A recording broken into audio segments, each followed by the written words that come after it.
There's a guy who aspires to be the mayor of Bellingham, and in lieu of paying the $2,211 filing fee with the auditor's office, he says he submitted enough signatures to where he didn't have to pay that fee to get on the primary ballot.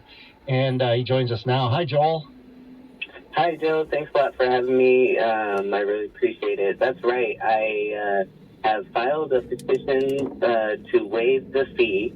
And the fee is based on 1% of the salary of the office that you're trying to hold. And so in this case, our mayor got a big raise to $220,000, which raised the fee up to $2,200, dollars or 2,200 signatures.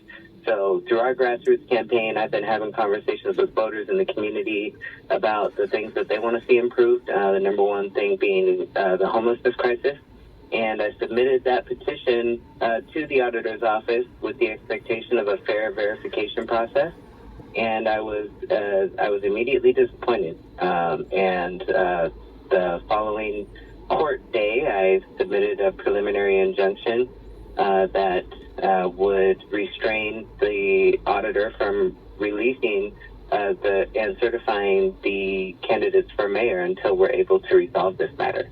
So the auditor found that there were a pretty big number of signatures that her office decided were invalid, correct?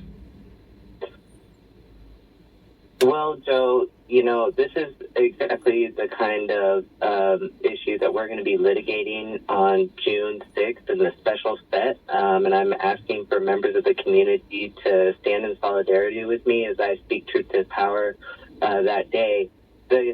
What I'm alleging is that what seemed like a training and practice session as people were learning to use this first ever used software to verify the petitions, that there were irregularities in the process that may have skewed the outcomes of the original verification process.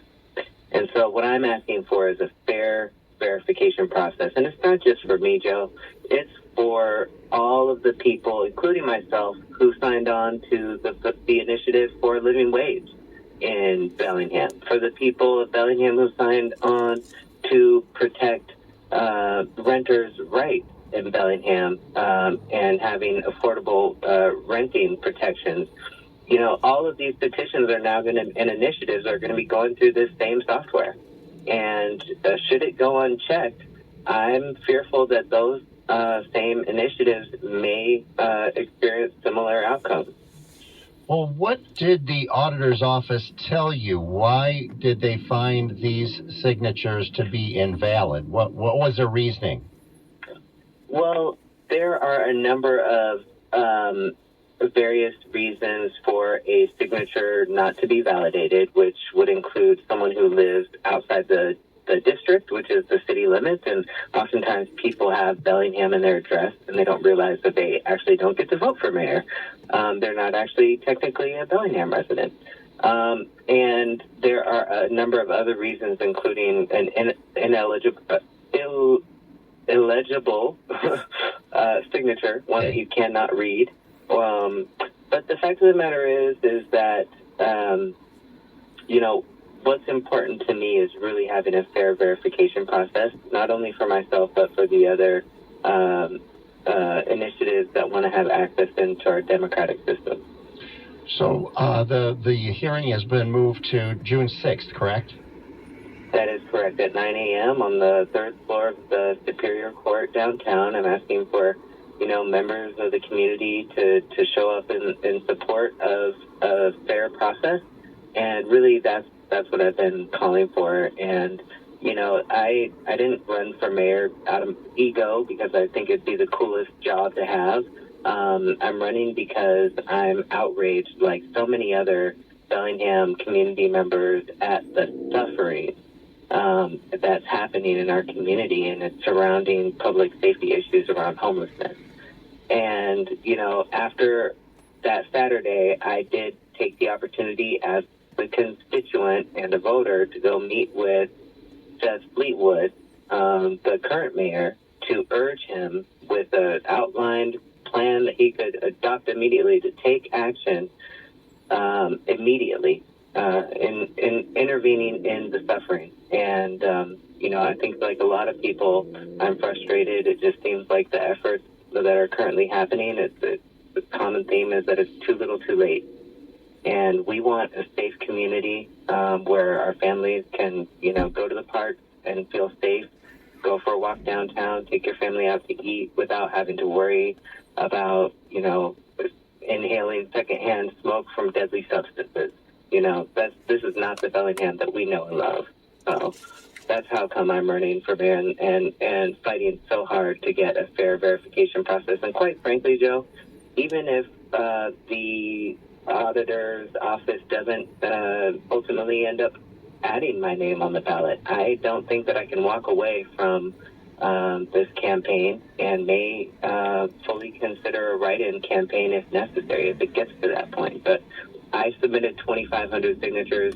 I don't think it should have to get to that point. I think it's in the public interest to place my name on the ballot, to give voters an opportunity to vote for me. And a vote for me isn't a vote for Joel Johnson.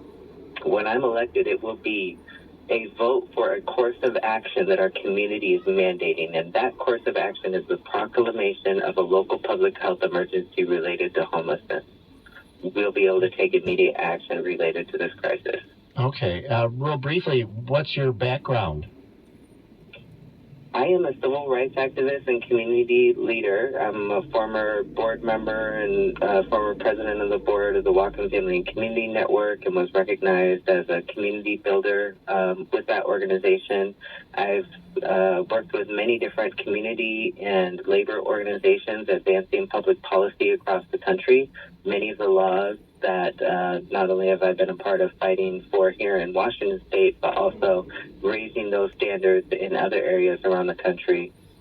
Things like collective bargaining rights for public employees, raising the minimum wage, quality affordable health care, comprehensive immigration reform, paid family leave, paid sick days, all of the things that support healthy families and thriving communities. That's what I'm about. All right. And back to the court hearing on June 6th, what do you hope comes from that? Do you expect the judge, or hope that the judge might order your name to be on the ballot, or what outcome are you hoping for, I guess, that day? And, I do believe in miracles. And so I know that it is within the Honorable Judge Olson's authority that he could very well order the auditor in the public interest to include my name on the ballot. And I would receive that. I would move forward with that. I don't want to delay this process. I've, reached out and tried to meet with the auditor in between the time of the filing and now to resolve this. Absent of that, I'm hoping that the judge orders the preliminary injunction, which will allow for the restraint of the certification of mayoral candidates until this matter is resolved. And that could take the form of what I'm proposing, a 12-person jury. I've been out in the community having these conversations with over 2,500 members of the community. And so, I would hope they wouldn't try and send this case to another county, but, they'll be pretty hard-pressed at this point to find a 12-person jury that didn't see me out there legitimately gathering these signatures. And that's something that's important to point out. A lot of the laws, Joe, are focused on protecting from malice, intent, and fraud in voting.